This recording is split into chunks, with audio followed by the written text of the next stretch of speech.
بسم اللہ الرحمن الرحیم۔ السلام علیکم 5 کلاس۔ آج ہم ختم نبوت اور اطاعت رسول باب نمبر 2 ختم نبوت اور اطاعت رسول صلی اللہ علیہ وسلم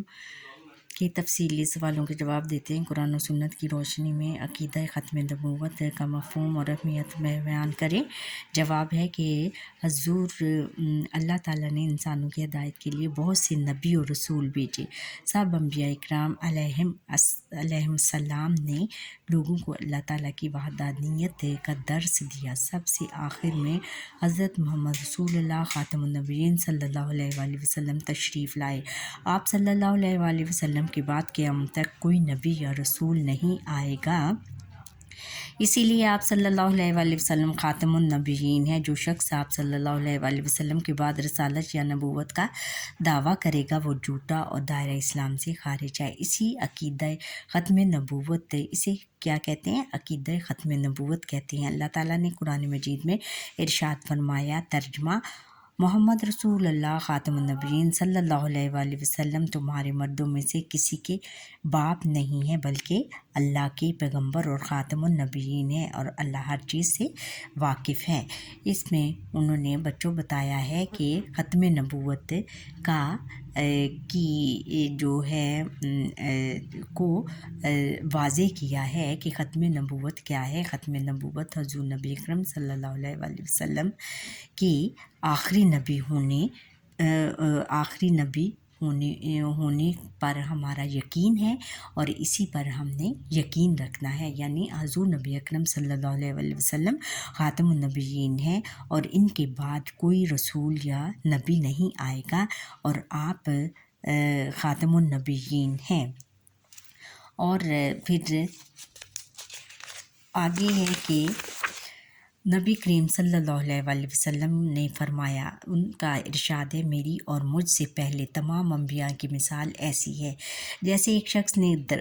گھر بنایا اور اس میں ہر طرح کی زینت پیدا کی، لیکن ایک کونے میں ایک اینٹ کی جگہ چھوٹ گئی۔ اب تمام لوگ آتے ہیں اور مکان کو چاروں طرف سے گھوم کر دیکھتے ہیں اور تعجب میں پڑ جاتے ہیں، لیکن یہ بھی کہتے جاتے ہیں کہ یہاں پر ایک اینٹ کیوں نہ رکھی گئی، تو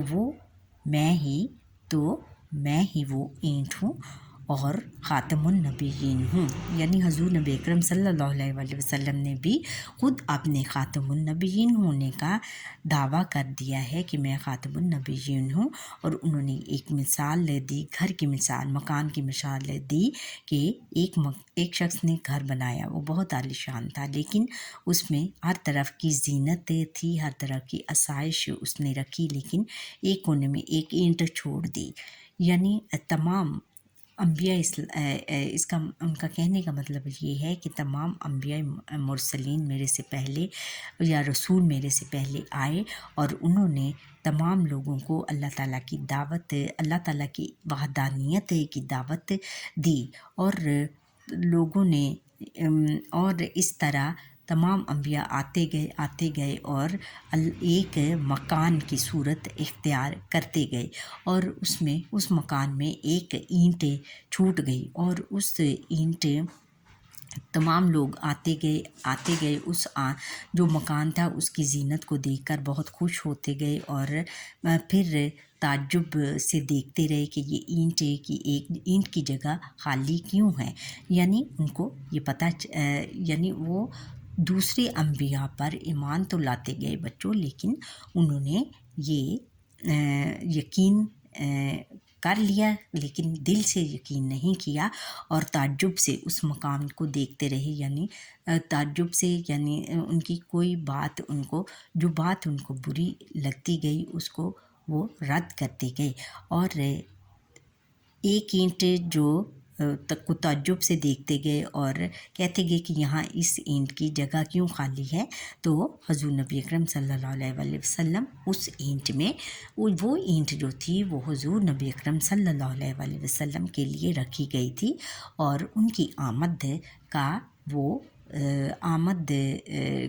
کے بارے میں بتا رہی تھی کہ آخری نبی آنا ہے، کہ ایک دور میں حضور آخری نبی آئے گا، اور وہ یہ اینٹ اس کا اشارہ کر رہی ہے۔ اچھا، اب اگلا سوال ہے کہ سنت نبی عبادات اور معاملات میں ہماری کس طرح رہنمائی کرتی ہے؟ جواب ہے کہ دین میں سنت نبی کی بنیادی حیثیت ہے اور یہ اسلامی شریعت کا اہم ماخذ ہے۔ سنت کو جانے بغیر قرآن مجید کی تعلیمات پر عمل کرنا ممکن نہیں ہے، جیسے کہ قرآن مجید میں نماز، روزہ، زکوٰۃ اور جہاد کی فرضیت کا ذکر ہے، لیکن ان کی تفصیل اور طریقہ سنت نبوی سے معلوم ہوتا ہے۔ اس لیے رسول اکرم صلی اللہ علیہ وسلم کے اسوہ حسنہ کو تمام اہل ایمان کے لیے نمونہ قرار دیا گیا ہے۔ ہمیں عملی زندگی میں حضور نبی اکرم صلی اللہ علیہ وسلم کی اطاعت و فرمانبرداری کرنی چاہیے۔ یعنی انہوں نے یہ بتایا کہ ختم سنت نبوی کے حوالے سے یہ بات کی ہے کہ سنت نبوی اسلامی سنت کی بنیادی حیثیت، دین میں سنت کی بنیادی حیثیت حاصل ہے، اس لیے کہ یہ قرآن مجید میں نماز، روزہ، زکوٰۃ اور جہاد کی فرضیت کا ذکر ہے،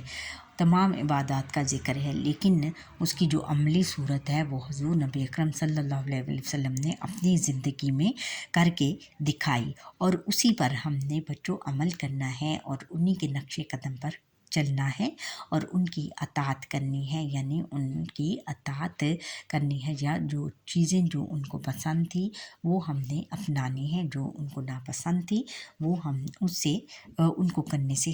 ہمیں پرہیز کرنا ہے، اور یہی سنت نبوی ہے اور اسی پر ہم نے عمل کرنا ہے، اور ان کے اٹھنے بیٹھنے، کھانے پینے اور گفتگو کرنے کے آداب جیسے تھے، ہمیں ان طریقوں کو اپنانے کی کوشش کرنی چاہیے اور اسی پر عمل کرنا چاہیے۔ یہی ہے بچوں ہمارے آج کے لیکچر کا موضوع، اور یہاں پر ہی ہمارے آج کے لیکچر کا وقت ختم ہوا۔ آپ مجھے لائک، سبسکرائب اور بیل آئیکن پر کلک کریں اور کمنٹ کرنا نہ بھولیے گا۔ اللہ حافظ۔